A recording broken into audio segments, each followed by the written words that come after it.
Hey everyone, and welcome back to another World of Warcraft video. Today it is one that I'm actually a lot more excited to talk about than normal because while at BlizzCon, while they were talking about patch 8.2, there was one slide and one line of talk from them that, you know what, it essentially felt like it was aimed at me. Now, it obviously wasn't, but what I mean is, it was very well targeted to some of my concerns with the game in the past, and it gives me a lot of hope for the future. And then in subsequent interviews, they've talked more about this in such a way that I'm really interested about Nazjatar, the zone itself, far more so than I normally would be for what, you know, now like a new patch island. That's kind of something that we almost expect.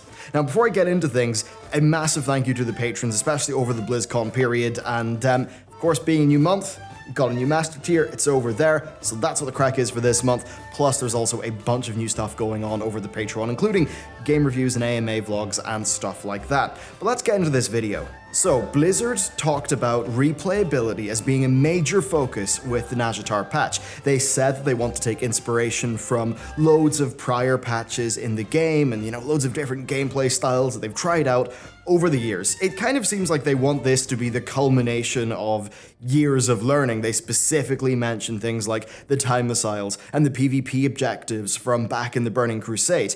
And when they went on to talk in interviews, they specifically mentioned the idea of having 3 different towers throughout the Nazjatar zone, and that normally the players and the Naga would be like, you know, trading control of these towers, with you getting, I assume, bonuses for capturing the towers, and then also getting some sort of penalty or altered gameplay if the Naga own the tower, such that it feels like Ashara has her eyes on you. And as a broad gameplay design, this is all extremely interesting to me, because if you've heard me talk about the game, you'll know that the world content is one of the things that I'm the most critical about. Now, Blizzard said that their plans are not locked in, that you know, things are up in the air, the design's not locked in, which essentially means there's a lot of freedom. So if there ever was a time to discuss world content in the game and the I think very bright future it could have, well, that time is now. So first up, let's establish the problem. World content is static. Yes, the world quests come in and out, you know, over time, but it's static. They're spread out fairly evenly over the map. There's no like pace or flow to the gameplay. It's just doing random things in random places. It's boring as hell. World quests right now feel just like they did at the start of Legion. They're boring. They feel the same. They feel just like they were in Argus even. And I think that's a big problem. Now, there is one interesting lesson to be learned, and that is from the invasions, or the incursions, of 8.1, which of course is coming out very soon. So in these incursions, they are like the world quests are heavily themed around what's going on, this like, you know, the enemy faction is invading your zone. What that means is that the world quests are really heavily clustered around like one small part of the map. As an example, with Borealis, I think, you know, there's like siege stuff going on, they kind of change up what's happening in the world, and then they give you a bunch of world quests which are spawned really close together, and that's pretty cool because it means that, first of all, the travel time is lower, and that means that, you know, for that 20-minute period of time, you're there in the thick of the war, you're fighting, and that's really good. Instead of you're fighting for 3 minutes, and then you're traveling for a few minutes, and then you're fighting for a few, and then you're traveling for a few. Basically, it's a lot better. I've already covered that in a video, so that's kind of where we stand right now with the world content of World of Warcraft. It could be better, and many other games are indeed doing it better. Blizzard talked about looking to prior patches though, so let's get into what they can actually do with Nazjatar. Now, I'm going to bring up patch 5.3. Patch 5.3 wasn't loved at the time, actually, but patch 5.3 is the start of so much that's so interesting. So 5.3 was basically designed around the war in the Barrens, to do with, you know, the siege of Orgrimmar and the big rebellion that was happening.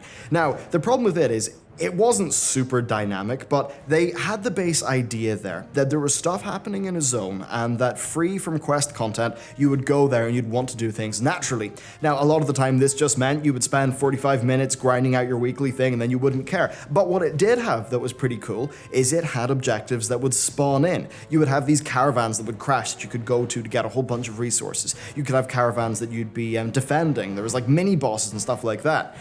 Was it, you know, like, it wasn't great, but the idea was there, and the idea was pretty cool. And what was odd is that it's an idea that they never really embraced that much.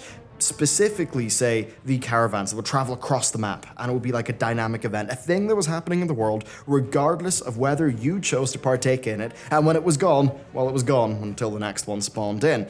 That was pretty cool, and when we think about Nazjatar, I think it's a perfect example for something like this to exist. Having events that just happen in the world on their own timer, to really give you the feeling of Ashara's minions at work, give you a feeling of the faction war. I think that's something that is probably a lot more, it's a lot more thematic than just, say, a Naga-themed world quest, or a faction war-themed world quest. It's the idea that the Naga war and the faction war are actually happening in the world, and you can partake if you want, or not. Whatever, the thing's actually happening. I think that's really, really important from the perspective of making the world feel alive, like there's really important stuff going on there that matters. So that's what patch 5.3 didn't really manage to pull off, but it's the core idea there that was super strong. And stuff like that, I've been advocating for this for a very long time. Even back, I remember the first time I think I talked about this was how I would revamp the Shatari defense. I think that was the January after Warlords of Draenor came out. So I've been harping on about this for quite a while. Now, the Timeless Isle. In interviews, Blizzard have brought up the Timeless Isle, and that is super interesting because the Timeless Isle was a big experiment that honestly worked better than it had any right to, because was it massive? No. Was there a lot of content? No. Did players spend an ungodly amount of time there? And, yes, they did, and it didn't seem to be something that players had a lot of hatred for. Now, Blizzard have said that the one thing they really want to carry through from Timeless Isles is rare mobs, and I kind of agree. Blizzard said that having rare mobs that have interesting spawning criteria is a really good thing. I absolutely agree. What was great about those mobs is even if you were doing pretty regular run-of-the-mill grinding, every 20 or 30 minutes, Hulon would spawn. Something like that. That would be really cool, and everyone would rush towards a part of the map, and it would break up the gameplay. That made it more exciting, and once more, like with what I said about 4.3, if Hulon spawns, and everyone goes and rushes over to meet him, then it feels like something's happening in the world, regardless of whether you want to partake or not. Same goes for the big ghost pirate ship. Now, one slight issue is that a lot of this is broken by cross-realm zones. That really does destroy the feeling of the world being the world, and indeed, that's one of the reasons why it's not being a thing in Classic, and it's also one of the reasons why people are really worried about sharding in Classic. So it's a big problem for them to solve, but still, I think it's super important. Now, there are other things about the Timeless Isle that made it really good. Number one, it had this whole currency thing, which meant that no matter what you were doing in the Timeless Isles, it was kind of worthwhile. And this even applied to farming gulp frogs for 45 minutes. Remember Asmongold's State of Battle for Azeroth video? Remember what he's doing in the background of that video? He's just killing gulp frogs. Now, the only thing about them that's a bit more spicy is that if you get 10 stacks of their debuff, you just instantly die. But farming gulp frogs was the best way to get that currency. And it was kind of odd thinking about it because I remember farming gulp frogs and not really hating it that much. And I was trying to think about why, and I've came up with a few reasons. Number one, Hulon could spawn, and assuming he didn't get ganked into oblivion instantly, everyone would rush there, and that would be something that would break up the pace. Also, the cadence of rewards. Sure, you were always getting those timeless coins, and maybe you were, bringing them to the gambling vendor, or you're buying some other stuff with them, but you could also be getting, it's like a sensor of burning something. There was a bunch of super rare items that you could get from those mobs, and if you were grinding enough, you would actually get a few of them, and they'd be really valuable. So I think that's why that grind worked. That said, I'm not advocating for a mob grind. And then the other part of the Timeless Isles that made it really cool was the enemy design. So the enemy design from their... It was kind of interesting because it was even tied into the design of the zone. So the further away from the shores and the higher up you got, the more dangerous the enemies were. And they weren't just dangerous in terms of doing more raw damage. They had mechanics that mattered.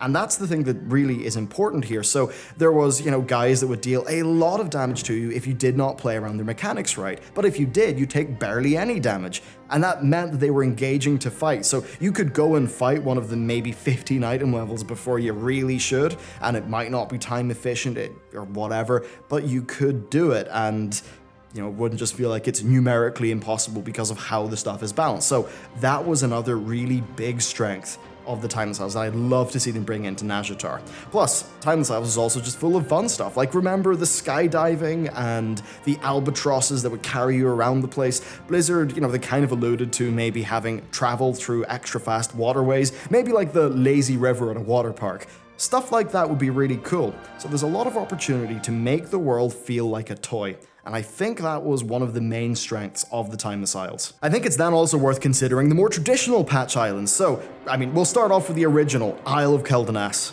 right? So it had a bunch of quest content, but the whole thing was that as the server progressed, more of that quest content would unlock, which I thought was really, really cool. Now, of course, it was cool for its time. Maybe it wouldn't fly these days. But if we then move on to, say, the Molten Front, which had something like that as well, where more content was unlocked over time. We have the Isle of Thunder, where on a server basis, everyone would unlock more content over time. Now, what's odd is these days, that's called Timegating, and people get really angry about it. And I understand why, and I think a part of that is Blizzard not really selling it right. The thought with time gating is kind of, I've paid for this content, why aren't you giving it to me? And that's really odd, because if you think about, say, a really big moment, a great example is the opening of the gates of Anchorage. Imagine thinking, you know, I paid for Anchorage, so open the gates for me. It takes away a very key part of the design of an open world. Now, that time gating not being used right, or being overused, or being used in a way that feels overly contrived, that's the issue. I think that's why players don't feel super happy about it. But if you can go to Nazjatar and you can have some things that unlock over time, either based on realm-wide progress or on personal progress, then I think that would be a good layer of progression to have.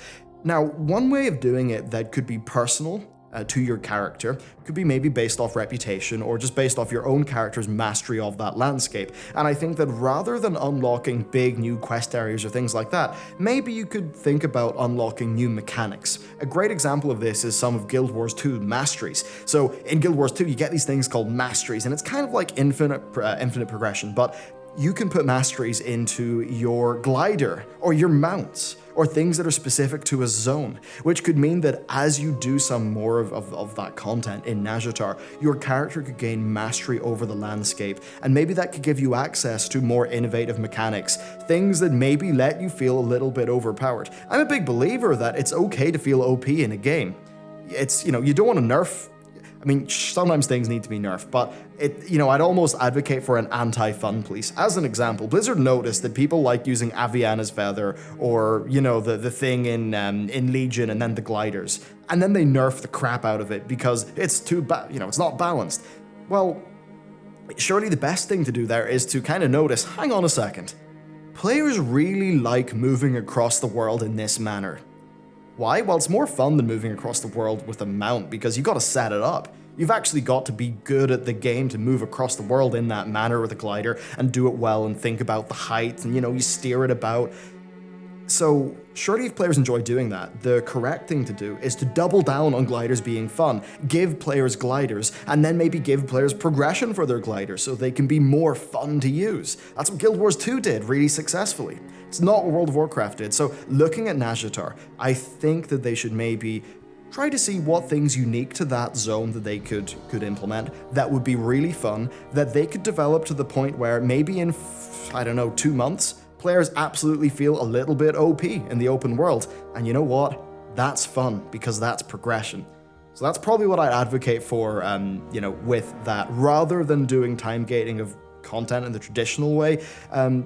Give players a journey that they can put their character on. And then I guess finally, Suramar and unlocking stories. So, right, the elephant in the room, Suramar maybe didn't go down well with one group of players because there was a mythic dungeon behind it. So, other than that though, I think the Suramar story was really cool, and what having a storyline like that does is it contextualizes the world in an emotional manner to the players who are interested in the plot, and that means that everything else that you do in that world is kind of elevated and enhanced. So I think that having some sort of Suramar-like storyline for Nazjatar would be super good. So that's a bit of a look back at all the patches, and Blizzard did say they're looking back at all the patches and they're trying to think about, what's a little bit more interesting. So with that, what sort of things should Blizzard do? What should Nazjatar actually be like? Well, overall, I think that their idea with the towers, that players can fight the Naga to control and the Naga will try to get back, I think that is a really, really cool idea. And in terms of how to balance that, I'd say that every subsequent time you defend a tower, the Naga who then try to attack should just become more and more and more powerful, to the point where it's fairly likely the players will lose.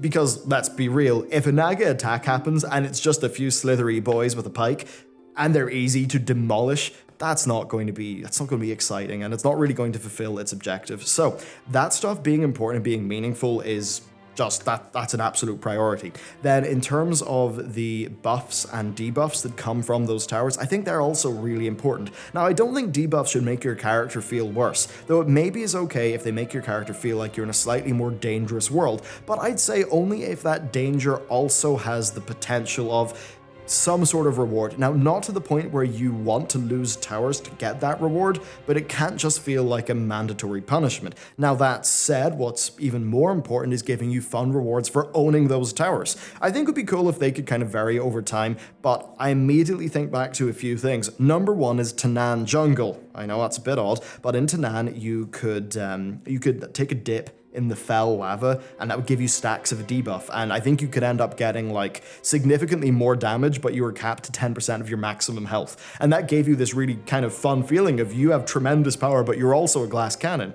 Well, some like opt-in like sort of buffs and stuff like that feel OP are really cool. Also, Timeless Isle Shrines. Having near permanent like Bloodlust with a few other cool buffs, you know what, that's really fun. Sure, it feels OP, but that's fun. It's a break from the norm. So having exciting things there is pretty important. They could also take some lessons from the towers, or the buildings from the Broken Shore, because you know what, getting your legendary thing or your little buffs here and there, yeah, that was fine. That's totally something they could work in. So that's the system with the towers, but I also think they should do a little bit more. Now, remember the AI from Island Expeditions, right? It's really cool, it's really well developed. In patch 8.1.5, a PvP brawl is going to have a full team of AI enemies for you to fight. Part of me wonders, are they going to see that in PTR, and if it works well in PTR, would they be willing to put some of that into the open world of Nazjatar? And I've got two different ideas here. One of them is bounties. If you kill loads of Ashara's, dudes, then I think it kind of makes sense that it should feel like her eyes are on you. Like she's put out a bounty for you, and like a kill team comes for you. And this is not something that would feel punishing to players, but it's something that will be a consequence of your actions that I think would make that zone feel more interactive. And then when you kill those enemies, what I think would be fun for you to get is maybe a little bit of currency, but also maybe some buff flasks or buff potions, but things that are limited to the zone of Nazjatar, but feel really OP, like that are super fun, super innovative.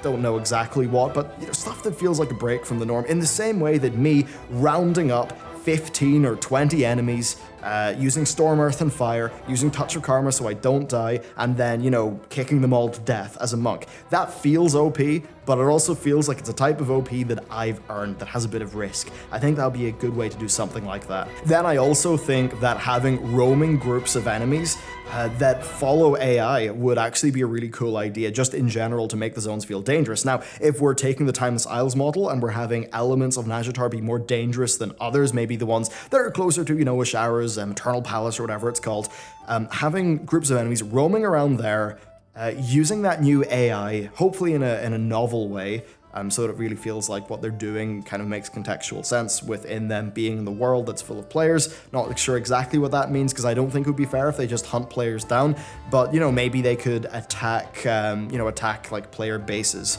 Like the places where the flight points would take you. Stuff like that could be kind of cool. But having them there roaming around the place, not really in a completely defined manner, not like a regular mob that's just on a patrol path, I think that would be another nice little touch that would help to make the world feel a little bit more dangerous. I mean, personally, I would almost go to the point of, we build up our forces, maybe 2/3 of the zone are kind of contested, but then maybe we have a big base that is a few hundred meters away from the front door of, Ashara's Eternal Palace. You know what? Let's just run a miniature Ashran from that base to the front door of the palace, and just have like 2 lanes, and there's AI dudes going everywhere having a big battle. Stuff like that I just think would be great for the sense of replayability, and would really elevate the zone above all the other ones that they've added to the game. And from what they said at BlizzCon, it seems like that's their goal. They want to look back at all of the world content, see what worked, see what didn't work, and create something that's replayable. It's answering one of my most direct criticisms of the game, and I'm not really making this video claiming that they're going to succeed, and I'm definitely aware that if I am too excited about this, I could raise expectations to the point where people would be disappointed in what they do make. But I think this is just a super important thing to advocate for. I think this, if it's done right, could be so big for the game, because think about it, if they manage to make Nazjatar the best zone they've ever made from a gameplay systems perspective, what happens for the next expansion? What happens is they've learned that they can make zones in a far more interesting way, and then they can apply that. Just like how they had the Timeless Isles, they had all the things that worked there, like the treasures, and then when we moved on to Warlords of Draenor, what did we see? Treasures and rares, which for Warlords of Draenor was a super successful addition to the leveling process. So there you go.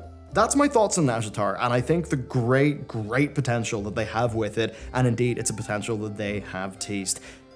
My question is, what sort of stuff along those lines would you like to see? How would you like this to be more than just a bunch of world quests? What would elevate it to be something greater for you, especially if you're a player who doesn't feel super excited by world quests? And you know what? By now, all these years after they came out in 2016, I have a feeling that that's a pretty significant proportion of players. So there you go, that's the video. Let me know down below. Thank you very much for watching, and I'll see you next time.